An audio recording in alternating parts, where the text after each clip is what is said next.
देखिए मेरे प्यारे बच्चों, हमारे सामने क्लास 11th का एक नया चैप्टर जो है, नया चैप्टर का ये तो पहला ही चैप्टर है। हम लोगों ने एटॉमिक स्ट्रक्चर पहले पढ़ लिया था, लेकिन ये चैप्टर भी इंटरेस्टिंग है।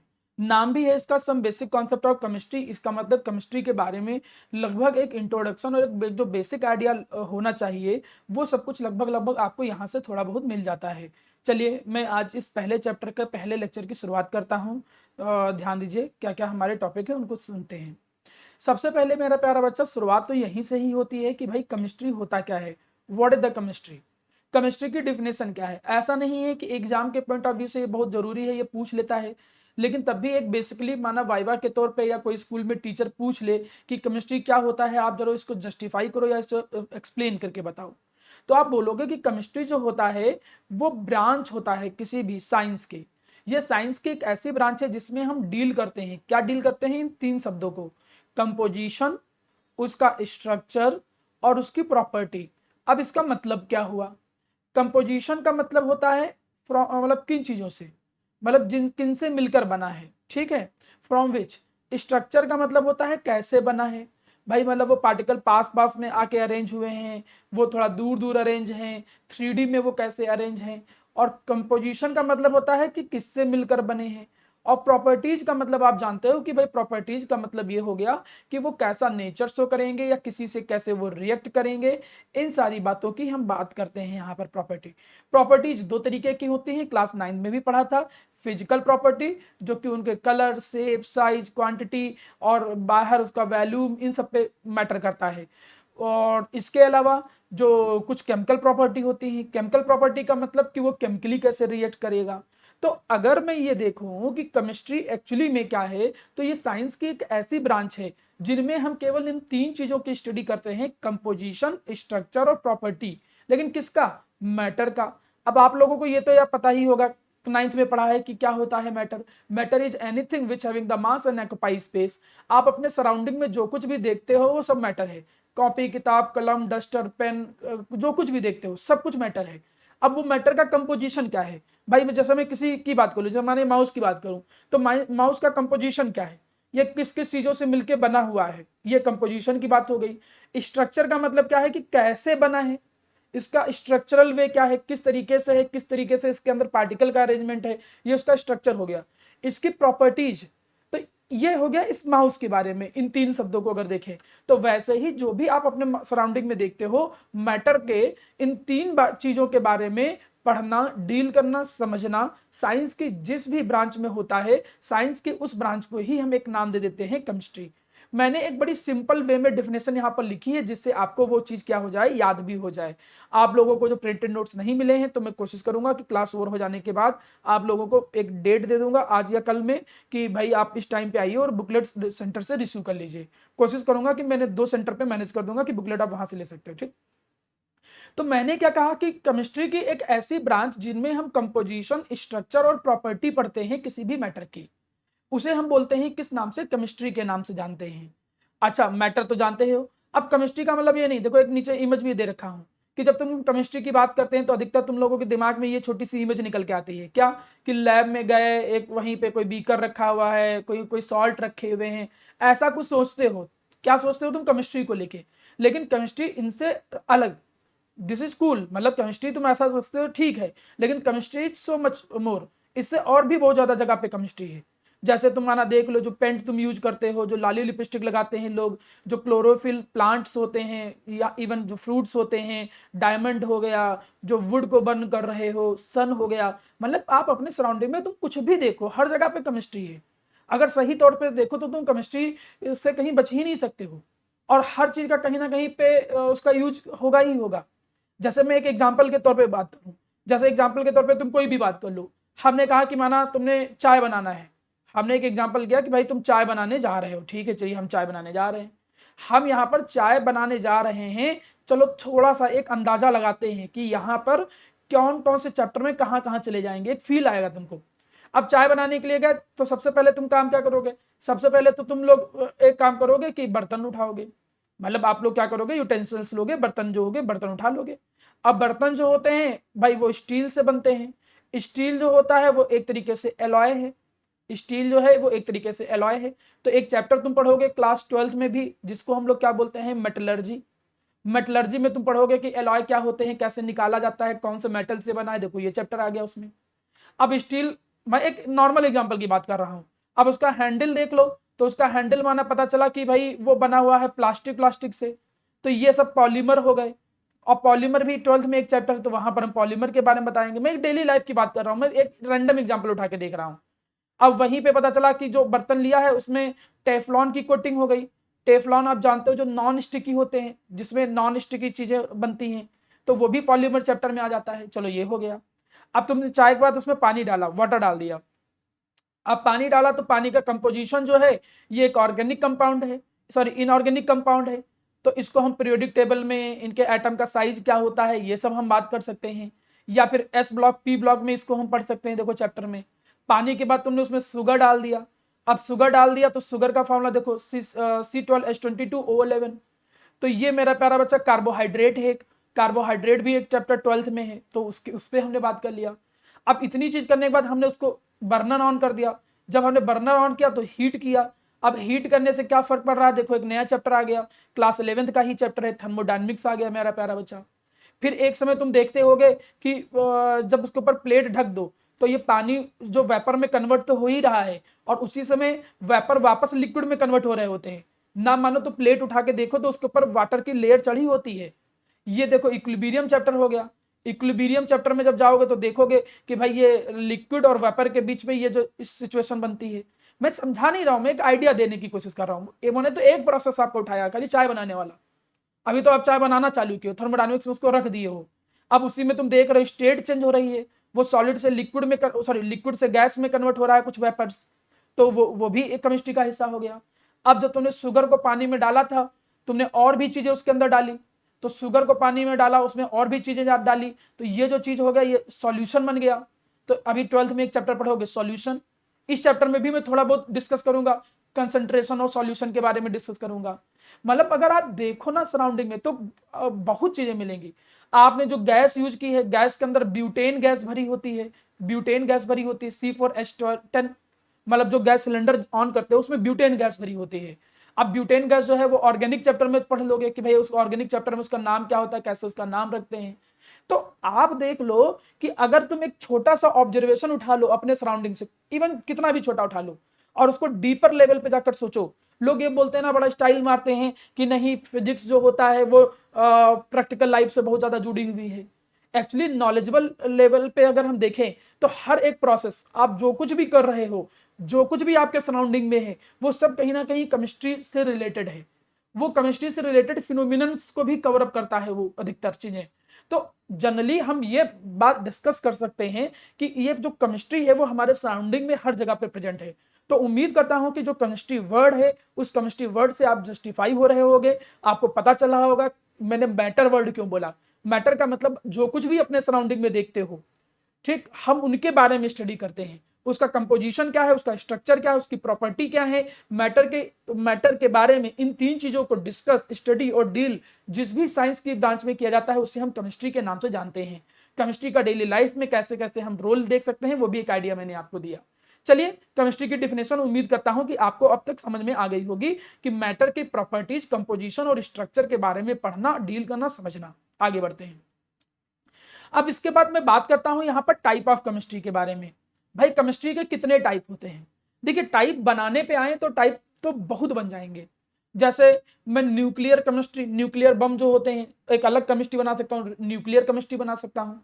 मैं प्लास्टिक केमिस्ट्री बना सकता हूँ, लेदर केमिस्ट्री बना सकता हूँ, बना क्या सकता हूँ, होता है। लेकिन उसको जनरल वे में अगर हम ब्रेक करें तो ये कुछ 4-5 टाइप हैं जिसको जनरली वे में अगर हम ब्रेक करें। जैसे पहला टाइप जो है उसको हम फिजिकल केमिस्ट्री के नाम से जानते हैं। फिजिकल केमिस्ट्री में जनरली क्या जाते हैं, जैसे प्रोसेस एंड फिनोमिनन।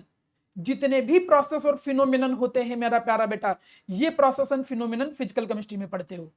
जैसे कि हमने कहा कि कोई भी चीज ग्लो कर रही है तो वो उसमें से रेडिएशन निकल रहे हैं, अगर केमिस्ट्री में ये पढ़ रहे हो तो फिजिकल केमिस्ट्री में ज्यादातर फॉर्मूले और न्यूमेरिकल वाले जितने भी चैप्टर हैं, फॉर्मूले और न्यूमेरिकल वाले जितने भी चैप्टर हैं वो फिजिकल केमिस्ट्री में आ ही जाते हैं।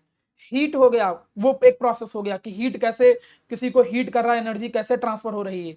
एक लाइट आती है, मेटल से टकराती है, उससे इलेक्ट्रॉन निकलने लगते हैं, सोलर पैनल कैसे काम करता है, तो ये सब फिजिकल केमिस्ट्री का हिस्सा है। हमको ये नहीं डिस्कस करना है कि फिजिकल केमिस्ट्री में क्या है, इस केमिस्ट्री में क्या है, उस केमिस्ट्री में क्या है। बस एक बेसिक सा डिवीजन हमने बताया कि केमिस्ट्री का डिवीजन कैसे कैसे कर सकते हो। एनालिटिकल केमिस्ट्री, एनालिटिकल केमिस्ट्री का मतलब एनालिसिस करना। सीआईडी बन गए, अब माना तुम सीआईडी बन गए, तुम्हें पता करना है कोई चीज कि भाई इसके अंदर कौन सा कंपाउंड है, कौन सा केमिकल कंपाउंड है, कौन सा केमिकल कंपाउंड नहीं। लैब में ऐसे ही तो देखते हो, लेबोरेटरी लेवल पे, तो ये एनालिटिकल केमिस्ट्री में आ गया। इनऑर्गेनिक केमिस्ट्री, इनऑर्गेनिक केमिस्ट्री अगर मैं बात करूं ना पूरी पीरियोडिक टेबल में, जो जनरली हम किताबों में पढ़ते हैं, तो टोटल आपको 118 एलिमेंट पढ़ने को मिलते हैं। 118 एलिमेंट, उनमें से अगर हम कार्बन को हटा दें तो बाकी के सारे एलिमेंट इसके अंदर पढ़े जाते हैं, इनऑर्गेनिक केमिस्ट्री के अंदर पढ़े जाते हैं। कार्बन के अलावा बाकी जितने भी एलिमेंट होते हैं उनको कहां पढ़ा जाता है, इनऑर्गेनिक केमिस्ट्री के अंदर। कोई भी मॉलिक्यूल कैसे बना, जैसे तुम 10th में पढ़ के आए थे, वॉशिंग सोडा कैसे बना, ब्लीचिंग पाउडर कैसे बना, छोटे छोटे कंपाउंड पढ़ रहे थे, यहाँ पे और पढ़ लोगे, उनके अंदर और अच्छे समझोगे फॉर्मूला क्या होता है, कैसे किस तरीके से वो जुड़ रहे हैं, किससे रिएक्ट करेंगे तो क्या बनाएंगे। तो इनऑर्गेनिक केमिस्ट्री में कार्बन के अलावा बाकी जो एलिमेंट है उन एलिमेंट के बारे में और उनके कंपाउंड के बारे में हम पढ़ते हैं। Element rather than carbon, carbon के अलावा बाकी जो एलिमेंट है उनके कंपाउंड के बारे में हम जनरली पढ़ते हैं। ऑर्गेनिक केमिस्ट्री जो होता है इसमें हम कार्बन के बारे में पढ़ते हैं, कार्बन एंड इट्स कंपाउंड। ये तो आप लोगों ने क्लास 10 में पढ़ा है, चैप्टर भी साथ इसी नाम से था, कार्बन एंड इट्स कंपाउंड। तो इसमें हम कार्बन और उसके कंपाउंड के बारे में पढ़ते हैं। आजकल एक नई केमिस्ट्री और बन गई है, बायोकेमिस्ट्री। बायोकेमिस्ट्री का मतलब बायोकेमिकल प्रोसेस। देखिए आपके अंदर जितने भी प्रोसेस हो रहे हैं वो सब बायोकेमिकल प्रोसेस है। आपको गुस्सा आ रहा है, आपको अच्छा नहीं लग रहा है, आपको किसी से प्यार मोहब्बत हो गया है, तो ये सब हार्मोन का गेम है। 2-3 थप्पड़ मारेंगे, हार्मोन कम हुए तो सब कुछ उतर जाएगा, उसमें कोई टेंशन वाली बात नहीं है। तो पुराने जमानों में उतना ये सब रोल नहीं होता था। ये तो अब नौटंकी चलना चालू हो गई ना सब लोगों का, कि नहीं तुम्हारे बिना मर जाएंगे, तुम्हारे बिना जिंदगी नहीं कुछ कर पाएंगे, ये नहीं कर पाएंगे, 1-2 इंजेक्शन लगा दो सही हो जाएगा।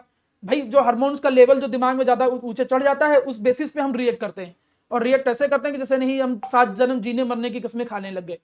तो जो बायोलॉजिकल रूप से केमिस्ट्री का क्या रोल है, भाई अभी हम एनर्जेटिक फील कर रहे हैं, कुछ लेक्चर में हम एनर्जेटिक फील नहीं करते हैं, कुछ लोग थोड़ा उदास महसूस करते हैं, कुछ लोग किसी से बोलते ही नहीं है, कुछ लोग डिप्रेशन में हो जाते हैं। भाई तभी तो आप लोग देखो, लोग दवाएं लेते हैं, उनको ड्रग्स बोलते हैं।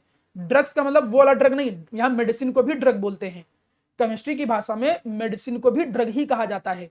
वो ड्रग्स या वो मेडिसिन, देखिए वो ड्रग जो जनरली थेरेपेटिक एक्शन के लिए यूज होती है, थेरेपेटिक एक्शन का मतलब थेरेपी के लिए, उन ड्रग को हम क्या नाम देते हैं, मेडिसिन नाम देते हैं। मतलब ड्रग का ही एक दूसरा नाम है मेडिसिन। तो मेडिसिन से कंट्रोल कैसे होता है, वो एक तरीके से बायोकेमिस्ट्री का ही तो रोल हो गया। तो ये एक तरीके से तुम देखो, केमिस्ट्री के और भी हजारों हम बना सकते हैं ब्रांचेज अगर बनाना चाहें, लेकिन जो जनरल डीलिंग करते हैं वो कुछ इस तरीके से हम केमिस्ट्री के कुछ ब्रांचेस के बारे में डील करते हैं। तो मैंने कुछ ज्यादा चीजें आपको नहीं सिखाई, केवल 2-3 बातें सिखाई। केमिस्ट्री होता क्या है, केमिस्ट्री किसी भी कह सकते हो साइंस की एक ऐसी ब्रांच है जिसमें हम मैटर का कंपोजिशन, स्ट्रक्चर और उसकी प्रॉपर्टी के बारे में पढ़ते हैं। केमिस्ट्री में जो टाइप होते हैं केमिस्ट्री के, वो कुछ बेसिक हमने टाइप आपके साथ डिस्कस किए। चलिए आगे बढ़ते हैं। अब यहां पर हम केमिस्ट्री पे जब आए हैं तो इसके इंपॉर्टेंस के बारे में समझ लीजिए। देखिए जब केमिस्ट्री का इंपॉर्टेंस आता है, देखिए अभी तक तो आपको केवल नॉलेज और इंट्रोडक्शन दे रहा था केवल। अब चीजें शुरू हुई हैं जो आपसे एग्जाम में पूछी जा सकती हैं। अभी तक का जो पोर्शन बताया हूं वो पता होना चाहिए, बुक में है, रेफरेंस में है, मेंशन किया गया है, लेकिन एग्जाम में या स्कूल में आपके वो उतना ज्यादा पूछा नहीं जाता है। लेकिन यहां से जो पोर्शन आया है वो आपसे बहुत ज्यादा एग्जाम में पूछा जाता है। क्या है ये, इंपॉर्टेंस ऑफ केमिस्ट्री। अब इंपॉर्टेंस ऑफ केमिस्ट्री में अगर मैं आ जाऊं तो देखो क्या है चीज। इंपॉर्टेंस ऑफ केमिस्ट्री में आपको रटना नहीं, इसको याद नहीं करना है, वो तुम वैसे भी बना के लिख ले जाओगे। कैसे, जैसे हमने कहा डोमेस्टिक पर्पज, घरों में। अब घरों में केमिस्ट्री कितनी जगह यूज होता है, जैसे खाने में जैसे तुमने बेकिंग सोडा देख लिया, नमक देख लिया, NaCl देख लिया, विनेगर देख लिया, ये सब केमिकल कंपाउंड ही तो है। सोप डिटर्जेंट हो गया, कलर्स जो हो गए, पेपर जो तुम यूज कर रहे हो, सब केमिस्ट्री है तो हर जगह पे। मेडिसिनल यूज, मेडिसिन के तौर पे यूज देखो, मेडिसिन के तौर पे यूज देखो तो एनालिजिसिक बोलते हैं इसको, एनालिजिसिक ई होता है। तो एनालिजिसिक का मतलब जो पेन को रिमूव करते हैं, एंटीबायोटिक जो बैक्टीरिया को दूर करने का काम करते हैं, ठीक है। एंटासिड्स जो एसिडिटी को रिमूव करते हैं, और जैसे एसिडिटी को रिमूव करने का और भी होते हैं, केवल इतने ही नहीं है, मतलब इनके अलावा और भी होते हैं, जैसे एंटीहिस्टामिन्स जो एलर्जी को दूर करने का काम करते हैं मेडिसिन को। तो मेडिसिनल पर्पज भी बहुत सारे हैं इसके। एग्रीकल्चर के तौर पे तुम देखो तो एग्रीकल्चर में देखो केमिस्ट्री का रोल कहाँ है, फर्टिलाइजर्स हो गए, इंसेक्टिसाइड्स हो गए, पेस्टिसाइड्स हो गए, बहुत सारे यूज है। इंडस्ट्री लेवल में देखो तो पॉलीमर हो गए, केमिकल कंपाउंड हो गए, एलॉय हो गए, मेटल हो गए, तो ये इंडस्ट्रियल लेवल पे यूज होते हैं मेरा प्यारा बेटा। तो अगर आप केमिस्ट्री के यूजेज को देखो ध्यान से, आप केमिस्ट्री के इंपॉर्टेंस को देखो ध्यान से, समझो, तो आप अपने आप हेडिंग बना ले जाओगे। अब ये नहीं कि एग्जाम में आ गया क्वेश्चन तो बैठ के तुम ये याद करके जा रहे हो जो यहाँ पर रिप्रेजेंट किया गया है। मैं जो नोट्स में होता है उसी चीज को यहाँ पे भी प्रेजेंट कर रहा हूँ।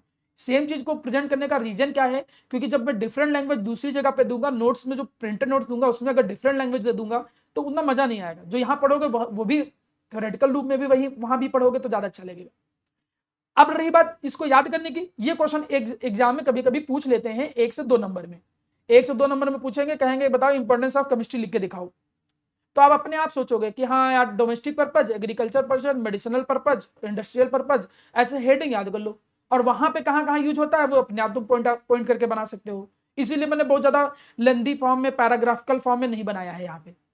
हाँ एक बात बिल्कुल जरूरी है, वो क्या जरूरी है, आप जब अपनी एनसीईआरटी खोलते हो तो एनसीईआरटी में देखोगे तो इन 2 ड्रग के बारे में बहुत यूज किया गया, जो ये यहाँ पर ड्रग्स दी गई हैं।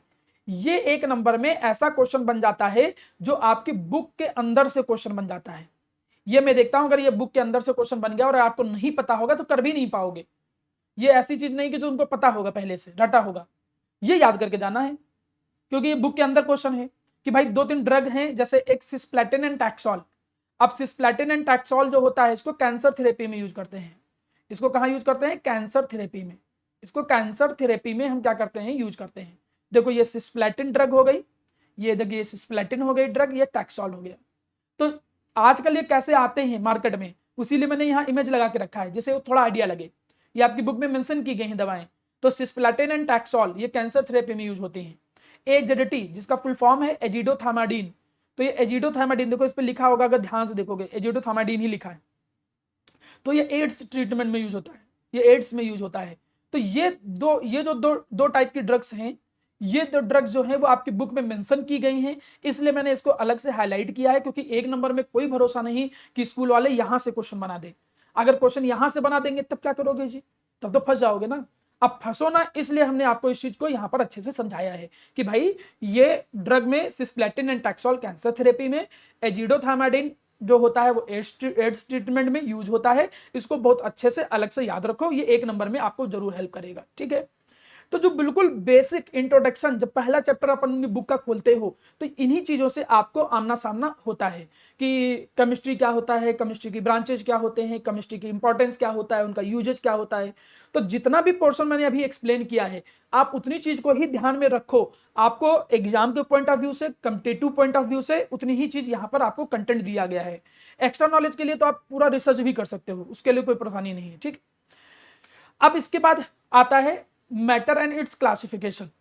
अच्छा, मैटर और इसका ये जो क्लासिफिकेशन है, इस क्लासिफिकेशन को मैं बहुत ज्यादा ओवर एक्सप्लेन नहीं करूंगा। क्यों ओवर एक्सप्लेन नहीं करूंगा, क्योंकि ये 9th क्लास का कंटेंट है, सब लोगों ने 9th पास करके आए हो, सबको ये मालूम होना चाहिए। अगर जिसको ये 9th का कंटेंट नहीं पता है तो 9th का ये लेक्चर डाल रखा हूं मैं, 9th के उस लेक्चर पर जाइए, वहां पे pure substance, impure substance, mixture कैसे अलग करते हैं, ये सब कुछ बताया गया है वहां पे। लेकिन मैं तब भी एक हल्का सा डिस्कस जरूर कर ले रहा हूं, ठीक है। जैसे मैटर जो होता है, मैटर को 2 हिस्सों में क्लासिफाई करते हैं, फिजिकल क्लासिफिकेशन, केमिकल क्लासिफिकेशन। जब फिजिकल क्लासिफाई करते हैं तो उसमें सॉलिड आ जाता है, लिक्विड आ जाता है, गैस आ जाता है, ये स्टेट है। फिजिकल क्लासिफिकेशन में तो कोई स्टेट आ गई, सॉलिड, लिक्विड, गैस। इसके अलावा बोस, आइंस्टीन, कंडेंसेट और प्लाज्मा, तो ये 5 स्टेट हो गए मेरा प्यारा बच्चा। ये मैटर की फिजिकल क्लासिफिकेशन हो गया। केमिकल क्लासिफिकेशन की जब बात करते हैं तो उसमें 2 हो जाता है। मैटर या तो प्योर सब्सटेंस के तौर पे लिया जाएगा या तो इम्प्योर सब्सटेंस के तौर पे लिया जाएगा। जो भी मैटर है सराउंडिंग में, ये तो उसे प्योर मानोगे या तो इम्प्योर मानोगे। प्योर में भी 2 एलिमेंट, बिल्कुल एलिमेंट या कंपाउंड। कंपाउंड का मतलब जब वो किसी से मिलकर बना हो, मिक्स होकर बना हो, तो इसे कंपाउंड कहते हैं। अब कंपाउंड में एक चीज कॉमन है कि उसमें रेशियो फिक्स होता है। एलिमेंट जब फिक्स रेशियो में कंबाइन करते हैं, कोई भी कंपाउंड ले लो तुम, चाहे H2SO4 ले लो, मॉलिक्यूल ले लो चाहे, तो 2:1:4, मतलब एक सिंपल होल नंबर एक फिक्स रेशियो में कंबाइन होकर एलिमेंट तब कंपाउंड बनाते हैं। मिक्सचर में कोई रेशियो फिक्स नहीं होता है, तुम जितना मिला दो मिक्सचर बन गया। भाई तुम चीनी और दाल ले लो, ठीक, माना तुमने शुगर और पल्सेस ले लिया, ठीक, उसको मिला दिया, कम ज्यादा जो भी मिला मिक्सर बनता चला जाएगा। तुमने देखिए मिक्सचर के लिए कुछ जरूरी थोड़ी है, शुगर को पानी मिला रहे हो, थोड़ा पानी मिलाओगे तब भी सॉल्यूशन बनेगा, ज्यादा मिलाओगे तब भी मिक्सचर बनना है, तो उसमें कोई रेशियो नहीं होता है। अब इम्प्योर सब्सटेंस में दो तरीके के मिक्सचर होते हैं, होमोजीनियस मिक्सचर और हेट्रोजीनियस मिक्सचर। तो होमोजीनियस मिक्सचर, अच्छा इसमें ये डिफिनेशन याद कर लो, मैं फिर से बता दूं, भले ये 9th की डिफिनेशन हो लेकिन ये कभी कभी स्कूल में अभी भी आती है एग्जाम में क्वेश्चन, तो इसलिए इसकी डिफिनेशन साइड में लिख दे रहा हूं, उसको ध्यान से ध्यान दीजिए। होमो का मतलब होता है सेम, मैं इसको यहां पर लिख दे रहा हूं, ठीक है। डिफिनेशन, जो भी चीजें एग्जाम में मैक्सिमम बन सकती हैं, मैं सारी चीजें आपको यहां पर जरूर प्रॉपर्ली एक्सप्लेन कर रहा हूं। होमोजीनियस मिक्सचर, होमो का क्या मतलब होता है सर जी? होमो का मतलब होता है सेम। क्या सेम? आप कहोगे दोज मिक्सचर, देखिएगा जरा, आप क्या कहोगे कि दोज मिक्सचर, दोज मिक्सचर, ऐसे mixture, those mixture in which, those mixture in which composition of components, those mixture in which composition of components are uniform, ऐसे मिक्सचर जिनमें कंपोजिशन ऑफ कंपोनेंट्स जो होते हैं वो यूनिफॉर्म। अच्छा ये सर वर्ड समझ में नहीं आया, कंपोजिशन ऑफ कंपोनेंट्स, कंपोनेंट्स का मतलब होता है जिससे मिलके बने, और कंपोजिशन का मतलब किस तरीके से डिस्ट्रीब्यूशन है। चलिए मैं एग्जांपल के थ्रू समझाता हूं, शायद आपको थोड़ा सा समझ में आ जाए। एक एग्जांपल साइड में लिखता हूं, थोड़ा समझ में आ जाए। अब मैंने ये कहा कि भाई जैसे मैंने एक कंटेनर ले लिया, अब इस कंटेनर के अंदर मैंने वाटर भर दिया जी, अच्छा भर दो वाटर। वाटर का कलर क्या होता है पता है जी? क्या होता है वाटर का कलर? ट्रांसपेरेंट होता, कलर नहीं होता है। अच्छा अच्छा अच्छा ठीक है, हम सोचे कुछ बच्चे सीरियस हो गए होंगे, ब्लू है पानी पानी, ठीक है, तो वो ऐसा नहीं है कि वो गाना वाना वाली तुम अभी जिंदगी मत जियो, वो ब्लू नहीं होता है। तो वो कैसा होता है मेरा प्यारा बच्चा? वो ट्रांसपेरेंट होता है, ठीक है, बना मैं ब्लू ही रहा हूँ, ठीक है, क्योंकि कलर उसमें वही ट्रांसपेरेंट कलर थोड़ी बना दूंगा।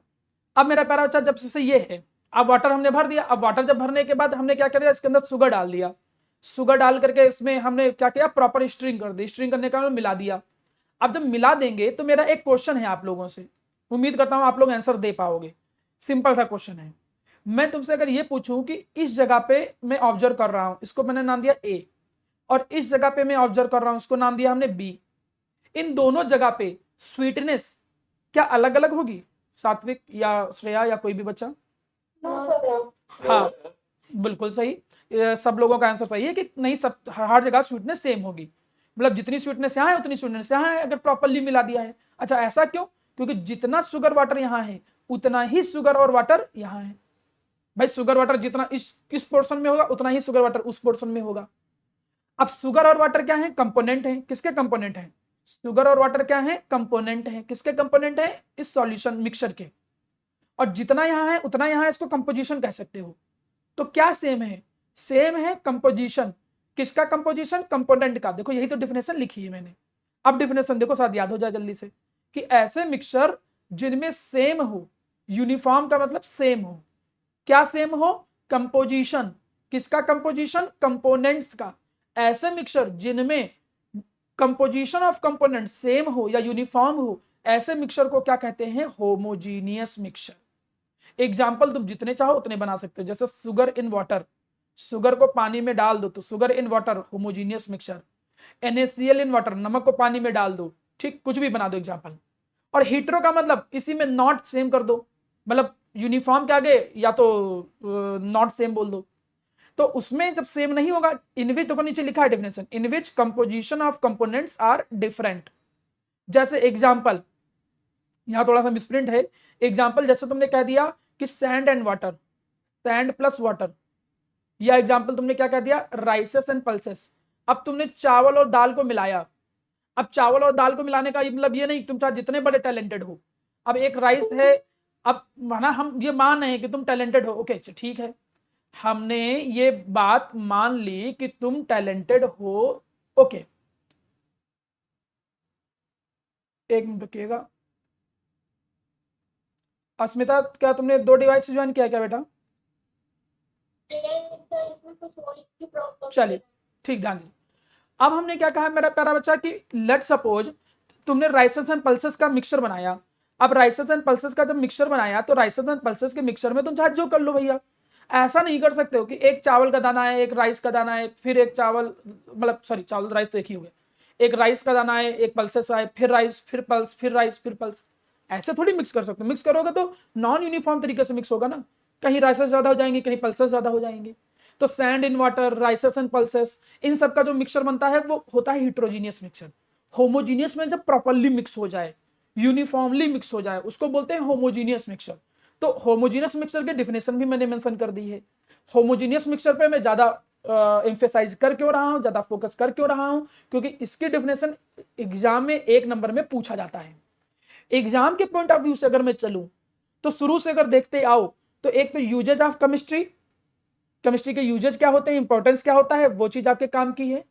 दूसरी चीज क्या काम की है, वो ये काम का है मेरा प्यारा बच्चा कि जो ड्रग के नाम थे cisplatin and taxol cancer therapy में एजिडोथामाइडिन, वो एड्स में, वो काम का है। और तीसरा क्लासिफिकेशन में होमोजीनियस मिक्सचर की डिफिनेशन, ये काम का है।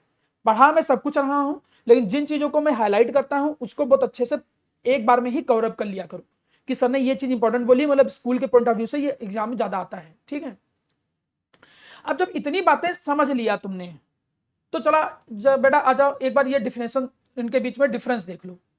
Compound and mixture, class 9th में सभी बच्चों ने इसके साथ डील किया होगा। कंपाउंड और मिक्सचर के बीच में डिफरेंस चलो देखते हैं। कंपाउंड और मिक्सचर के बीच में जो डिफरेंस है देखो, कंपाउंड जो होता है उनमें एलिमेंट जो होते हैं वो प्रेजेंट होते हैं फिक्स रेशियो में। कंपोजिशन, अच्छा यहां कंपोजिशन है, composition of element present in a compound is fix. मतलब अब जैसे H2SO4 है, वो वही चीज है कहना चाहता है। अब इसमें कंपोजिशन फिक्स है, कंपोजिशन का मतलब ये हाइड्रोजन से, सल्फर से और ऑक्सीजन से मिलकर ही बनेगा। ठीक, मिक्सचर में तुम किसी चीज को भी मिक्स कर दो तो उसमें कंपोजिशन का मतलब जिन चीजों से मिलकर बना है वो चीजें जरूरी फिक्स नहीं होती हैं। कंपोजिशन का मतलब कितना कितना हो ये भी जरूरी नहीं, अमाउंट भी जरूरी नहीं कि इसमें एक फिक्स अमाउंट में, या तुम ऐसे कह सकते हो कि इनमें जो एलिमेंट होते हैं वो फिक्स रेशियो में कंबाइन होते हैं। इसमें नो फिक्स रेशियो में, कोई भी फिक्स रेशियो में कंबाइन हो ऐसा जरूरी नहीं। कौन, एलिमेंट। कंपाउंड जो होते हैं इनमें जो प्रॉपर्टी होती है वो डिफरेंट होती है दोज ऑफ द एलिमेंट्स। इस बात का क्या मतलब है, कंपाउंड जिससे मिलके बनेगा, जिससे मिलके बनेगा का मतलब जैसे हमने कहा तुमने H2SO4 ले लिया, अब हमने कहा H2SO4 ले लिया, या तो तुम ऐसे ले लो HCl। अब HCl माना बना किससे, H2 से और Cl2 से, हाइड्रोजन और क्लोरीन से बना। तो इसकी जो प्रॉपर्टी है HCl की, वो हाइड्रोजन और क्लोरीन से दोनों से बिल्कुल अलग होंगी, entirely different. The property of the compound HCl will be entirely different from the constituent hydrogen and chlorine.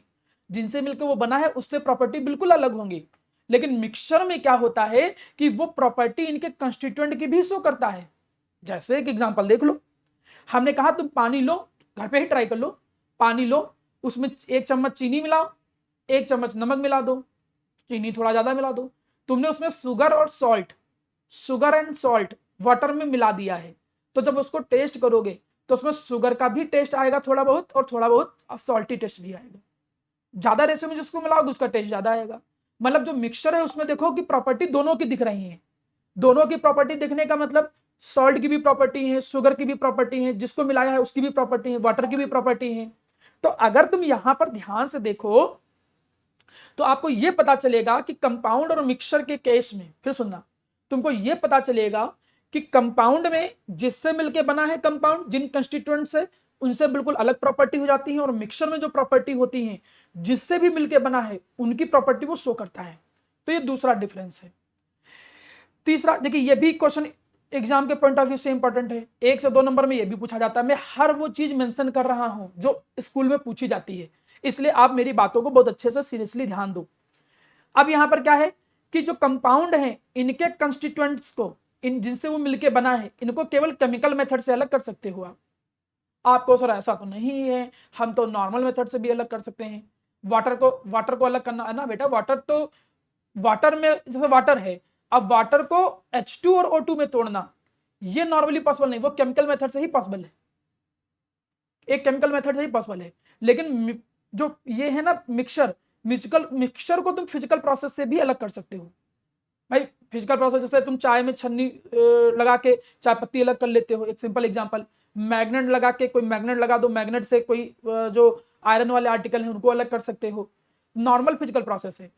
पानी के अंदर नमक मिला हुआ है तो इवोपरेट करके तुम अलग कर सकते हो। तो नॉर्मल फिजिकल मेथड से तुम मिक्सचर के कंपोनेंट को अलग कर सकते हो। कंपोनेंट का मतलब समझ लो, जिनसे मिलकर बना है। आप उन कंपोनेंट को नॉर्मल मेथड से अलग कर सकते हो, नॉर्मल फिजिकल मेथड से। लेकिन कंपाउंड के कंस्टिट्यूएंट्स पार्टिकल्स को, कंपाउंड के कंस्टिट्यूएंट्स को तुम नहीं अलग कर सकते हो मेरा प्यारा बच्चा नॉर्मल फिजिकल मेथड से, उनको केमिकल मेथड से ही अलग कर पाओगे। जो कंपाउंड होता है वो हमेशा होमोजीनियस होता है, it is always homogeneous. Compound को हमेशा हम होमोजीनियस मानते हैं, और मिक्सचर जो है वो होमोजीनियस और हेट्रोजीनियस दोनों हो सकता है। मैंने एग्जांपल भी दिया था। सभी बच्चे ये चारों डिफरेंस को एक बार पढ़ें पूरा पूरा, ठीक। 2 मिनट का टाइम दे रहा हूं, सभी लोग पढ़िए, मैं अटेंडेंस भी ले ले रहा हूं तब तक, और मैं भी तुरंत पूछूंगा किसी एक से, एक या दो बच्चों से।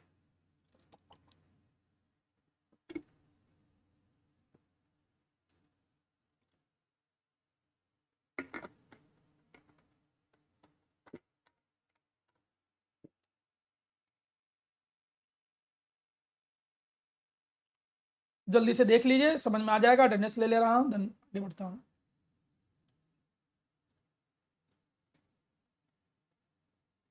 चलिए, कम ऑन पॉइंट।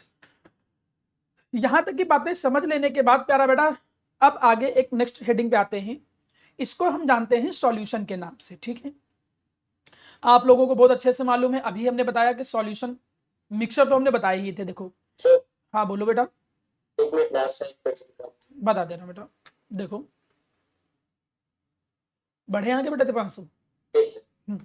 अब मिक्सर जो थे उसको मैंने दो टाइप बताए थे, एक होमोजीनियस मिक्सर और हेट्रोजीनियस मिक्सर। होमोजीनियस मिक्सर वो होते थे जिनमें कंपोजिशन ऑफ कंपोनेंट क्या होता था, सेम। और हेट्रोजीनियस मिक्सर वो होते थे जिनमें कंपोजिशन ऑफ कंपोनेंट क्या होता था, अलग अलग। एक बात समझो, होमोजीनियस मिक्सचर को ही तुम एक नाम देते हो नया, क्या नाम देते हो मेरा प्यारा बेटा, सॉल्यूशन। तुम होमोजीनियस मिक्सचर को ही एक नया नाम देते हो, सॉल्यूशन नाम देते हो। शुगर को वाटर में मिला दिया ना, प्रॉपर्ली डिजोल्व कर दिया, तो शुगर वाटर का मिक्सचर भी कह सकते हो, शुगर वाटर सॉल्यूशन भी कह सकते हो। तो यहां पर होमोजीनियस मिक्सचर को एक नया नाम दिया जाता है, उसे क्या कहते हैं हम लोग, उसे सॉल्यूशन कहते हैं। तो उम्मीद करता हूं अब सॉल्यूशन वर्ड सबको समझ में आ जाएगा। 12th में तो एक पूरा चैप्टर ही है सॉल्यूशन, ठीक। सेकंड चैप्टर है सॉल्यूशन। किसी भी सॉल्यूशन के दो कंपोनेंट होते हैं। कोई पूछे कि सॉल्यूशन के कंपोनेंट कौन कौन से होते हैं, तो कहोगे कि सॉल्यूशन के दो कंपोनेंट्स होते हैं, two components of the solution are there. कौन कौन से दो कंपोनेंट, पहला सॉल्यूट, दूसरा सॉल्वेंट। सॉल्यूट वो जिसे डिजोल्व करते हैं, सॉल्वेंट वो जिसमें डिजोल्व करते हैं। यहां पर डिफिनेशन थोड़ी सी चेंज कर दी है हमने, इसको थोड़ा ध्यान दीजिएगा।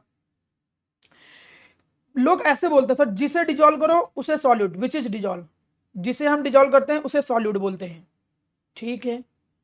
और जिसमें डिजोल्व करते हैं, इन विच, जिसमें हम डिजोल्व करते हैं, ठीक है, उसको हम लोग बोलते हैं solvent.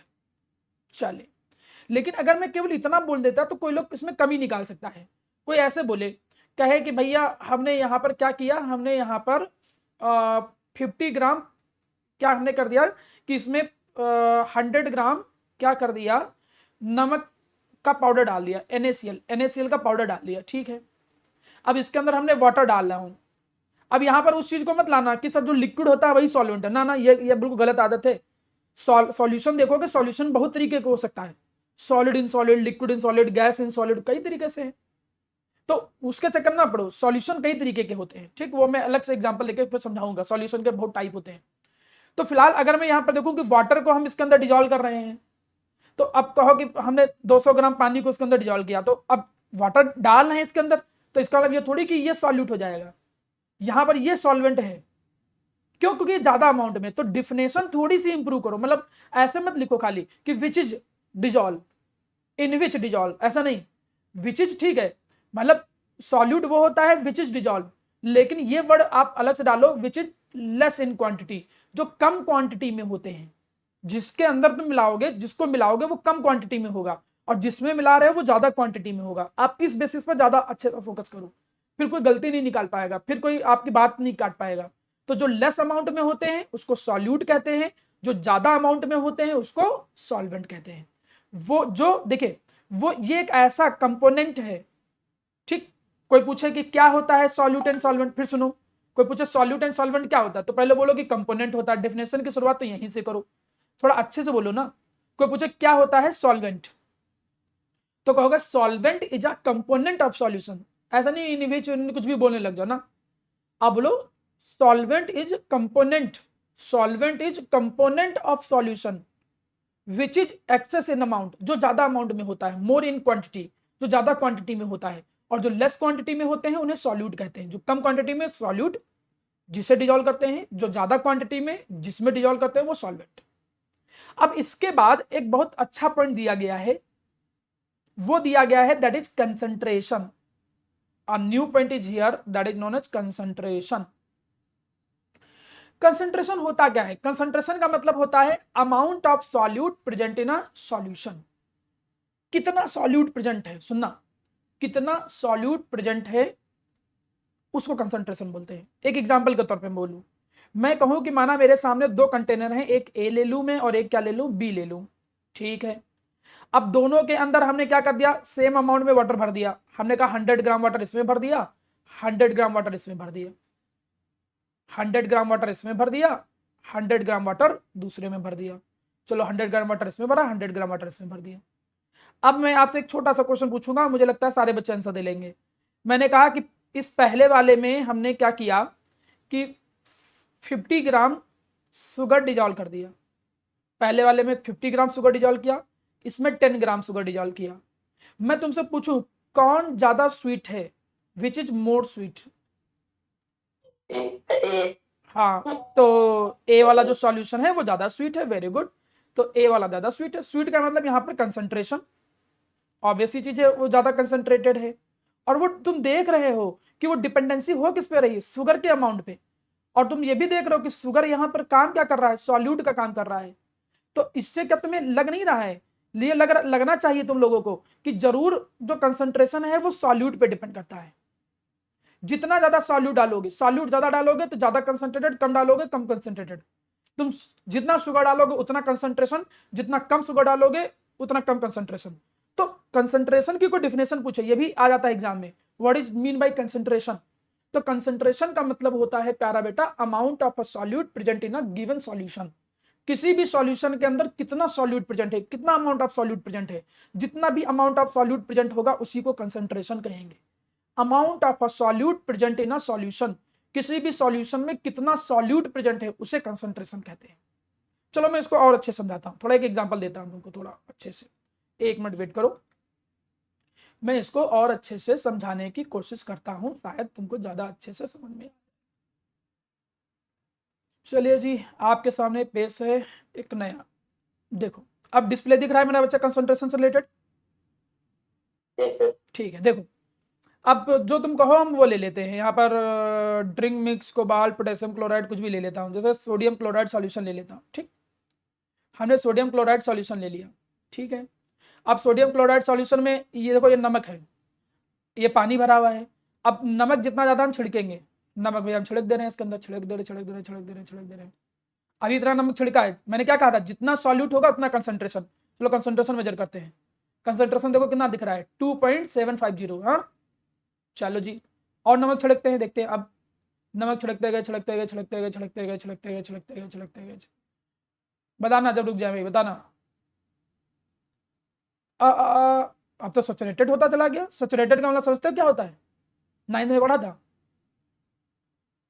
No more solute can be dissolved. हाँ, no more solute can be dissolved. अभी देखो देखो पार्टिकल कहाँ डिसॉल्व हो रहे हैं, नीचे आ गए ना। अब कहाँ डिसॉल्व, पहले डिसॉल्व हो रहे थे। अब मैं एक काम करता हूँ, मैं फिर से रिमूव कर देता हूँ, सारा जितना मिलाया था रिमूव हटा दिया, सब कुछ हटा दिया, ठीक। अब देखो अभी सॉरी सॉल्यूट रिमूव कर दिया। अभी देखो कंसंट्रेशन 0 है। आप कंसंट्रेशन वाले कॉलम में जाकर देखो कंसंट्रेशन कितना दिख रहा है, 0 दिख रहा है ना। चलो अब कंसंट्रेशन 0 दिख रहा है, तो मैं एक काम कर रहा हूँ जी कि इसके अंदर नमक डालना चालू कर दिया। नमक डाल दिया डाल दिया डाल दिया डाल दिया डाल दिया डाल दिया, ओके। नमक डाला तो देखा हमने क्या है, कंसंट्रेशन 2.630 है। और नमक डाला और नमक डाला और नमक डाला और नमक डाला, तो कंसंट्रेशन देखो कितना है, 4.580, ठीक। और नमक डाला, चलो जी, और नमक डाल दिया, और अब सैचुरेटेड हो गया। सैचुरेटेड का मतलब 6.15। 6.15 का मतलब इससे ज्यादा नहीं डिजॉल्व कर सकते हो। हाफ लीटर पानी के अंदर, हाफ लीटर वाटर के अंदर मैक्सिमम ना डिजॉल्व कर सकते हो। कंसंट्रेशन लेकिन बढ़ रहा है ना। तो जैसे जैसे तुम क्या कर रहे हो, तुम देख रहे हो कि जैसे जैसे हमने क्या किया, सॉल्यूट का अमाउंट बढ़ाया, वैसे वैसे कंसंट्रेशन बढ़ रहा है। और सॉल्वेंट का अमाउंट बढ़ाओ तो कंसंट्रेशन क्या होता है बताओ, सॉल्वेंट का अमाउंट बढ़ाओ तो कंसंट्रेशन कम होगा। एक बार चेक भी कर लेते हैं एक्सपेरिमेंट, देखो। डाइल्यूट होने लगी। हाँ, डाइल्यूट होने लगेगा, वेरी गुड। एक बार चेक भी कर लो कितना है कंसंट्रेशन, 6.15 है। अब इसमें हम क्या मिला देंगे, पानी मिला देंगे। पानी मिला दिया, देखो, और मिला दे रहे हैं पानी। चलो, अब 6.15 था, देखो कितना कम हो गया, 5.344। अब अगर इसको बड़ा सिंपल सिंपल डायग्राम अच्छा नहीं लग रहा है तो कलर वाला देख लेते हैं एक में। कलर वाला चलो कॉपर सल्फेट देख लेता हूँ, क्योंकि कॉपर सल्फेट ज्यादातर, इसको हटा देता हूँ पहले सब कुछ। ठीक, अगर देखो हम इसको इवोपरेट कर दें, पानी को इवोपरेट कर दें, तो देखो क्रिस्टल बनने लगेंगे। ये पानी इवोपरेट कर रहा हूं मैं, जैसे इवोपरेट कर देंगे धीरे धीरे क्रिस्टल बनने लग जाएंगे। ठीक, लेकिन चूंकि कुछ के क्रिस्टल बनते हैं, कुछ के, अभी तो पानी ही केवल डाला था, कॉपर सल्फेट डाला कहाँ था। चलो पानी भरो भैया, पानी भर देता हूं। अब पानी भरने के बाद आधा लीटर, चलो पानी भर दिया। अब कॉपर सल्फेट डालना चालू, पहले अभी देखो कंसंट्रेशन जीरो होगा, जीरो है क्योंकि केवल पानी है। कॉपर सल्फेट डालना चालू किया भैया। कॉपर सल्फेट का कलर कैसा होता है, ब्लू। पानी में जाने पे वो ब्लू कलर देता है, तो ब्लू कलर के देखो सॉल्यूशन आ गया, कंसंट्रेशन 1.06। और भैया कॉपर सल्फेट डालो, डार्क ब्लू। देख रहे हो, कलर से भी अंदाजा लग रहा है कि जितना ज्यादा सॉल्यूट डालोगे उतना ज्यादा कंसंट्रेटेड। अब इससे ज्यादा सॉल्यूट नहीं डाल सकते, कंसंट्रेशन तो बढ़ गया। और आपको यह भी मालूम है कि जब तुम लोग क्या करते थे मेरा प्यारा बच्चा, सैचुरेटेड सॉल्यूशन बनाने के बाद, सैचुरेटेड सॉल्यूशन बना लेते थे, तो सैचुरेटेड सॉल्यूशन बनाने के बाद क्रिस्टल जब बनाते थे तो कुछ ऐसे ही बनाते थे। डिजोल्व करने के बाद इवोपरेशन करते थे, देखो इवोपरेट करते थे, इवोपरेट करने के बाद देखो नीचे क्रिस्टल निकल के आ जाते थे, ऐसे ऐसे देखो क्रिस्टल बचते थे खाली जब पानी उड़ा देते थे। तो ये तो एक्सपेरिमेंट, ये जो वो है एनिमेशन कह सकते हो। इस एनिमेशन को तो मैं इस उद्देश्य से केवल समझाने की कोशिश कर रहा था कि आपको केवल बस ये समझ में आए कि यार कंसंट्रेशन का मतलब क्या है। कंसंट्रेशन का मतलब सीधा सीधा है अमाउंट ऑफ सॉल्यूट। जितना भी अमाउंट ऑफ सॉल्यूट किसी भी सॉल्यूशन के अंदर होगा वही कंसंट्रेशन कहलाएगा। अगर सॉल्यूट का अमाउंट कम है तो कम कंसंट्रेटेड, ज्यादा अमाउंट है तो ज्यादा कंसंट्रेटेड। तो उम्मीद करता हूं कि कंसंट्रेशन की डेफिनेशन आपको समझ में आ गई होगी कि क्या होता है कंसंट्रेशन। इसके बाद नेक्स्ट आगे बढ़ते हैं, देखते हैं आगे क्या कहानी है हमारे पास। अब कंसंट्रेशन को मेजर करने के लिए जब हम लोग मेजर करना चाहते हैं, क्या मेजर करना चाहते हैं, कंसंट्रेशन को मेजर करना चाहते हैं। कंसंट्रेशन को एक्सप्रेस करने के लिए, कंसंट्रेशन को मेजर करने के लिए, कंसंट्रेशन को रिप्रेजेंट करने के लिए मेरे सामने कई तरीके के एक्सप्रेशन हैं, कई तरीके के यूनिट हैं। अब वो यूनिट क्या क्या है थोड़ा ध्यान दो। पहली यूनिट जो है वो है mass percentage, volume percentage, strength, parts per million, mole fraction, molarity, molality, normality और मास परसेंटेज तो लिखा ही है। और भी होते हैं, जैसे हम इसमें स्ट्रेंथ हो गया, फॉर्मेलिटी भी होता है, हम इसमें फॉर्मेलिटी भी ऐड कर सकते हैं। ठीक, तो मतलब तुम अगर देखो तो ये कई तरीके के हैं। तुमने छोटे मोटे 9th में पढ़े होंगे, मास परसेंटेज, वॉल्यूम परसेंटेज, ये एक दो पढ़े होंगे। अब इनमें से कुछ चीजें मैं आपको पढ़वाऊंगा, कुछ चीजें आपके सिलेबस में है, कुछ चीजें नहीं है सिलेबस में। क्लास 11th में एक तरीके से तुम सारे पढ़ लोगे, क्लास 11th में एक तरीके से तुम सारे पढ़ लोगे। बस फॉर्मेलिटी में नहीं पढ़ाऊंगा, क्योंकि फॉर्मेलिटी का क्वेश्चन जो है वो एग्जाम में नहीं आता है और आपके सिलेबस का हिस्सा भी नहीं है। लेकिन इसका ये मतलब नहीं, जिसको जानकारी चाहिए तो उसको मैं लेक्चर रिकॉर्डेड होगा, मैं आपको दे दूंगा। फॉर्मेलिटी आप आराम से देख लीजिएगा, कम्पिटेटिव पॉइंट में कभी जरूरत पड़ जाए तो साथ आप उसको अलग से देख लीजिएगा। नॉर्मेलिटी जो है वो केवल आईएससी के सिलेबस में है, ओनली इन आईएससी सिलेबस। जो आईएससी बोर्ड के बच्चे हैं उनके सिलेबस में है, और इतनी चीज सबके सिलेबस में है, सीबीएसई के सिलेबस में भी है, मतलब इन बोथ सीबीएसई आईएससी दोनों के सिलेबस में है। न्यूमेरिकल है तो सब कुछ सिलेबस में, लेकिन जो ज्यादातर मेन आता है एग्जाम में वो कौन कौन आता है, एक तो मोल फ्रैक्शन एग्जाम में सबसे ज्यादा पूछा जाता है, एक मोलैरिटी सबसे ज्यादा पूछा जाता है, और एक मोलैलिटी सबसे ज्यादा पूछा जाता है। और अगर आईएससी बोर्ड की बात कर लूं तो नॉर्मेलिटी। इन पे तुम्हें ज्यादा फोकस करना है। मास परसेंटेज तो 9th में पढ़ा था, वो तो वैसे भी क्लियर हो जाएगा तुम्हारा।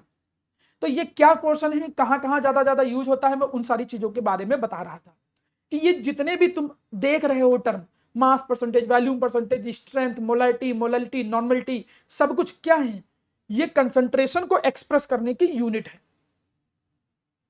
अब माना एग्जाम में तुम हो, स्कूल में हो, कहीं भी तुमसे कोई पूछ ले कि बेटा बताओ मोलैरिटी की डिफिनेशन क्या होती है, what is the definition of molarity, कोई टीचर मैम सर कोई पूछ ले कि मोलैरिटी की डिफिनेशन क्या होती है, आप कहोगे सर मोलैरिटी जो है वो ये नहीं कि रटा रटाया डिफिनेशन बोलने लग जाओ। कई बच्चे जो बहुत अच्छे होते हैं वो रटा रटाया डिफिनेशन बोलने लगते हैं, sir it can be defined the number of mole of solute present in 1 litre of the solution. तो डिफिनेशन रट के नहीं बोलना है, आप थोड़ा अलग तरीके से बोलो। आप कहो सर कि ये जो इनमें से कुछ भी पूछे, जितने भी तुम टर्म देख रहे हो सारे टर्म से कुछ भी पूछे तो आप कहोगे सर ये कंसंट्रेशन को एक्सप्रेस करने के वे हैं, यूनिट है या एक्सप्रेशन है, ये कंसंट्रेशन को रिप्रेजेंट करने के तरीके हैं, these are the unit of concentration, ये कंसंट्रेशन को रिप्रेजेंट करने के तरीके हैं। अच्छा, फिर टीचर कहेगा अच्छा ये बहुत थोड़ा भोकाल बनाने की कोशिश कर रहा है, ज्यादा स्टाइल मार रहा है, अच्छा बताओ कंसंट्रेशन क्या होता है।